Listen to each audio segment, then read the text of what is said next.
지금 윤석열 정부의 초라한 경제 성적표. 그러니까 제일 중요한 건 지금 아까도 말씀드렸지만 뭐 여러 가지 문제가 있습니다. 여러 가지 문제가 있는데 특히 가장 많은 시민들한테 팍팍 꽂히는 건 바로 경제 문제죠. 우리의 먹거리 문제. 당장 지금 경제 성장률도 최근에 그 언론에서 비교 분석을 했더라고요. 문재인 정부 때와 지금까지의 윤석열 정부 요 기간 같은 기간 취임 후 같은 기간을 저렇게 비교를 해봤을 때 윤석열 정부의 평균은 1.7%, 문재인 정부 때 평균이 3.1%였습니다. 근데 무슨 뭐 경제는 보수다, 안보는 보수다, 이번에 그 말도 안 되는 허상 그 프레임이 다 깨지고 있죠. 거의 박살나는 수준입니다. 그리고 수출 증감률. 우리는 어쨌든 수출로 먹고 사는 나라라는 얘기는 진작부터 나왔었는데 평균을 보세요. 지금 윤석열 정부 평균은 마이너스 2.5%입니다. 문재인 정부 때는 9%인데 그때 무슨 뭐 나라가 망하네 뭐네 막 이렇게 떠들던 사람들이 오히려 지금 윤석열 정부에서는 잘한다 잘한다 하고 있어요. 이런 객관적인 수치나 데이터들은 그냥 전부 다 무시를 하고 뭐 무서워서 그런 사람도 있겠고 자기네들 이해관계 맞아 떨어져서 그런 사람들도 있겠죠. 뭐 무역 수지 같은 경우에도 보시다시피 정말 처참한 수준이고요. 실질 임금 상승률 같은 경우에도 보시면 아시겠지만 지금 마이너스 1.0%. 이게 결국에는 내 월급은 안 오르는데 나머지 모든 건 가격이 다 오른다. 한 줄로 요약하면 지금 이런 상황 아닙니까? 지금 인플레이션 같은 경우에도 윤석열 정부의 평균이 4.3입니다. 문재인 정부 때 1.6이고 그때 나라 망하네 뭐네 하던 사람들은 왜 지금 입국다 타고 있는지. 아니 이건 입틀막을 하는 대통령도 있지만 자체적으로 그냥 셀프 입틀막 하는 사람들이 너무 많은 거예요. 무슨 뭐 경제 전문가다, 평론가다, 박사다, 뭐 교수다 이런 사람들 다 어디 갔습니까? 심지어 한국이 지금 바닥을 기고 있는데 진짜 열받는 건 일본 증시는 역대급 호황이라는 거예요. 지금 뭐 반도체 문제부터 시작해가지고 제가 지겹도록 계속 말씀을 드렸었는데 이게 이상하지 않습니까? 심지어 왜 윤석열 대통령이 나서가지고 우리 SK 하이닉스에 압박까지 하면서 3, 4위 하는 그 반도체 회사들 그 관련해가지고 그쪽에다 힘을 실어주냐고요. 거기 힘을 합치게끔. 그래놓고 한다는 소리가 875원 대파. 이게 영린을 건드린 겁니다. 그러니까 이게 앞에 쭉 차곡차곡 불만과 분노와 걱정과 이런 것들이 쌓여오다가 최근에 대통령이 가갖고 갑자기 대파 들면서 875원 괜찮다는 식으로 얘기하니까 여기서 빵 터진 거죠. 그래서 875원 대파라는 이 키워드가 사람들한테도 쏙쏙 박히고 뭐 어려운 얘기도 아니고 그래서 이게 주위에도 엄청나게 빠르게 확산이 된 상황이고 실제로 이재명 대표님도 즉각 이렇게 비판에 나섰습니다. 850원 대파 받냐? 이게 5,000원이다. 지금 대통령은 경제에 관심이 없다는 겁니다. 어떻게 대파한다는 그 875원 합리적이란 얘기를 하냐? 이뿐만 아니라 막 R&D 예산이라든지 지금 막 우주 강국 얘기를 하면서 정작 하는 거 보면 예산 다 깎고 있고 하여튼 말과 행동과 예산 전부 다 따로 놀고 있어요. 아무 신뢰조차 안 간다는 겁니다. 그렇다고 해서 정치에 난 그냥 관심 안 가질래 라고 절망하고 있는 시민들이 지금 너무 많은데 그런 분들이 투표장에 갈 수 있도록 그렇게 계속 잘 설득하는 게 남은 기간 동안에 저희들이 할 일이 아닌가 싶고요. 심지어 한동훈 위원장이 이런 얘기를 하죠. 총선 지면 윤정부 끝나고 종북 세력이 이 나라 주류된다. 이 종북 타령도 있잖아요. 솔직히 말하면 너무 올드합니다. 지금 한동훈 위원장이 뭔가 태극기 부대 그 지난번 총선 때는 그 황교안 씨였죠. 태극기 부대 현장에서 만나서 와 하고 박수 쳐주고 지금 또 일부 언론에서 무슨 아이돌이라고 하고 막 뭐 팬덤이 왔다 그러고 이건 기존의 팬덤 정치랑 다른 한동훈만의 스페셜함이라고 하고 아주 별소리를 다 하고 있는데 그러니까 거기에 심취한 것 같은 거예요.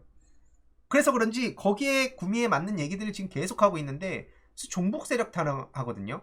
그럼 저는 이거를 아니다 뭐 무슨 뭐 이거 해명하고 이럴 게 아니라 국힘 쪽 청년들한테 이걸 물어야 된다고 봅니다. 국힘 쪽 청년 정치인들 당신들 이거 어떻게 생각하냐. 예를 들어서 지금 뭐 무소속으로 나갔다고 하지만 장예찬 같은 사람들 만약에 국힘에 있었다고 하면 분명히 이거 종북 세력 얘기했을 거예요. 뭐 간첩이고 뭐고 이런 얘기 할 겁니다. 얼마나 올드합니까? 근데 그 옛날에 써먹던 걸 지금 그대로 갖고 온 거예요. 그럼 우리는 국힘의 좀 젊은 정치인들한테 저 한동훈 위원장 발언 당신은 어떻게 생각하냐라고 집요하게 물어야 된다는 겁니다. 여기서 그냥 입국 탓하고 넘어가는 걸 왜 그냥 냅두는지 모르겠어요. 그 청년들이 뭐라고 대답을 할지 뻔히 아니까 안 물어본다? 아니죠. 그 증거를 남겨놔야죠. 현 시점에 2024년에 한동훈이라는 사람이 종북 세력 무슨 간첩 타령하고 있는데 국민의힘의 그 미래 뭐 청년 정치를 하겠다는 그 당신들은 저 한동훈 위원장의 말에 공감을 하냐 안 하냐? 한다 하면 한다는 대로 지금 버전으로 그 답변을 끌어내야 되는 것이고, 여기서 대답을 못한다면 대답 못하고 침묵한다는 것대로 기록을 해놔야 그게 또 계속해서 우리가 다음 그 빌드업을 차근차근 해나갈 때 연결해서 이야기할 수 있지 않겠습니까? 근데 왜 이걸 그냥 우리 쪽 그 젊은 측에서 그냥 냅두는지 좀 얘기를 하는데도 잘 안 되더라고요. 그래서 저는 꼭 정치인들이 뭐 언론을 통해서 혹은 SNS를 통해서 하는 것뿐만 아니라 그냥 자발적으로 시민들이 그렇게 가서 물어야 된다고 봅니다. 왜 민주당 같은 경우에도 뭐만 있으면 이재명 대표님한테 그냥 냅다 다 마이크 갖다 대잖아요. 혹은 지금으로 치면 대표님 주위에 계신 그런 측근분들한테 가가지고 뭐만 있으면 당신 이거 어떻게 생각하냐. 그래서 그걸 다운표 따갖고 이슈로 만들어서 그걸로 계속 돌리는 거예요. 언론, 유튜브, 나무위키, 커뮤니티, SNS 그리고 계속 이렇게 사이클 돌리면서 그게 이슈화가 되고 그게 결국에는 계속 프레임으로 만들어가지고 다른 이야기 못하게. 그러니까 이런 걸로 사람들의 시선을 계속 끌고 그 점유율을 높이고 있는데 여기서 한쪽에서 우리가 뭐 좋은 공약이 있고 좋은 인물이 있다라고 아무리 얘기한들 사람들의 시선 여기에 머무르게 만드는 게 중요한 거 아닙니까? 그럼 그 시선을 여기로 옮겨오든가 아니면 옮겨올 수가 없다고 하면 이 프레임 자체를 뒤집어야죠. 그렇지 않겠습니까? 근데 사실 여기에 막 집중 화력을 쏟아부을 때는 여기서 아무리 무슨 얘기를 한다 해도 안 먹힌다는 거는 다들 아실 겁니다.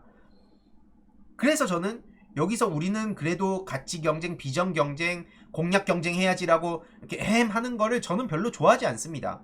그렇게 생각할 수 있어요. 하지만 그게 여기에 이슈가 다 빨려 들어가가지고 모든 걸 블랙홀처럼 흡수하고 있는데 여기서 팔짱 끼고 얘기하는 게 그래 놓고는 요 인간들은 다 그냥 정치인들 똑같고 양비론이고 막 이렇게 가는 게 저는 너무 말도 안 되는 한가한 얘기라고 생각을 해서 이 가교 역할을 해야겠다고 생각을 한 거고요.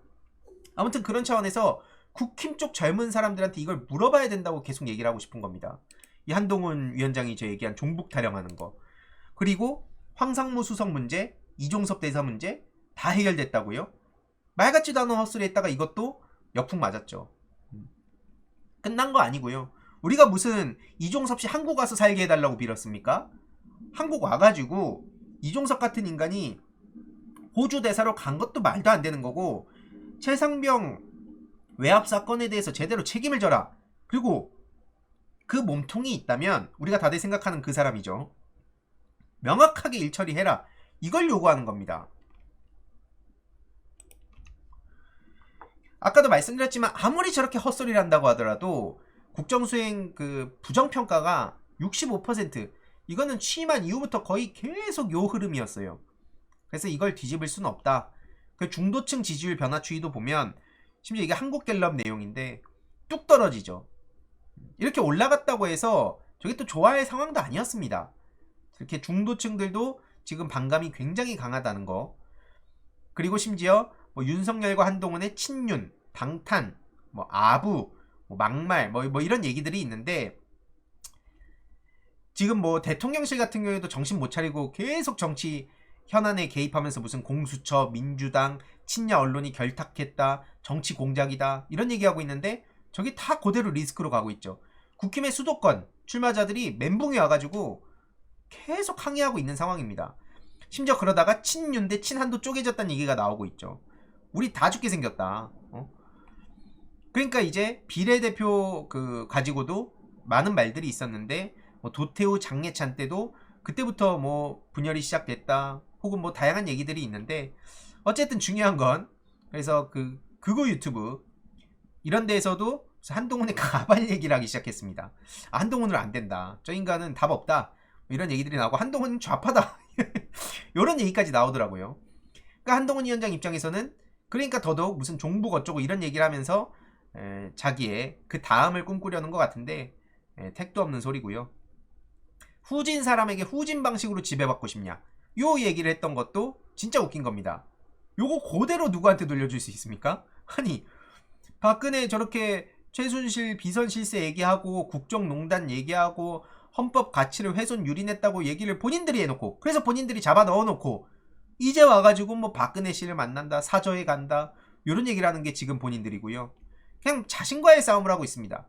특히 최상병 특검에 대해서 말 좀 해달라고 외치는 해병대 예비역 연대 정원철 회장 헤드락 걸렸죠. 이거는 애초에 윤석열 대통령의 입틀막에서부터 충분히 예상 가능한 일이었습니다. 그러니까 한마디로 지금 정부는 입틀막, 여당은 헤드락, 이게 그냥 현 2024년의 정부 여당의 수준과 민낯을 그대로 보여주는 거죠. 그러니까 문제는 자기들끼리는 속 시원하고 막 뒤에서 박수치고 술 마시고 막 이러고 있을진 몰라도 현실은 아니 나 지금 총선 나가서 특히 그 격전지 같은 데서는 아니 나 이거 까딱하면 나 떨어지는데 근데 나 지금 대통령실에서 뭐 자기들끼리 자꾸 저렇게 말 같지도 않은 소리를 하고 있어. 좀 입 좀 다물어, 입 좀. 입틀 막을 건 국민들의 입을 막을 게 아니라 너네들이 입을 막아야 돼. 거의 뭐 이런 정도의 상황인 거죠. 그래서 지금 저렇게 내부 분열이 시작이 될 수밖에 없는 거고, 특히 우리가 잊어서 안 될 건 민생 파탄 3적, 전쟁 위기 2적, 인구 소멸 1적, 민주 파괴 4적.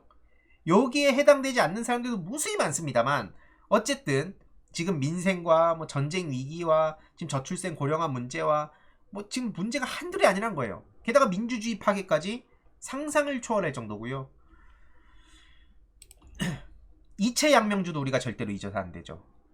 12구 이태원 참사에 모욕을 하고 최상병 사건을 그냥 무마하고, 그리고 양평땅 논란과 관련해서도 지금 저렇게 뻔뻔한 모습을 보이고 있고, 명품백, 주가 조작 이런 문제들에 대해서도 마찬가지로 도저히 용납할 수 없는 사람들이 지금 뭐 총선에 나온다고 하고, 한동훈 위원장은 이거에 대해서는 뭉개면서 계속 이재명 대표님을 향해선 말꼬리만 잡고 있다. 이게 지금까지 상황의 전반적인 흐름 말씀을 드린 거고요. 이번 내용도 유익했다면 구독, 좋아요, 알림 설정, 멤버십 가입 정말 큰 힘이 된다는 점 말씀드리고 싶습니다. 주위에 널리 공유 부탁드립니다.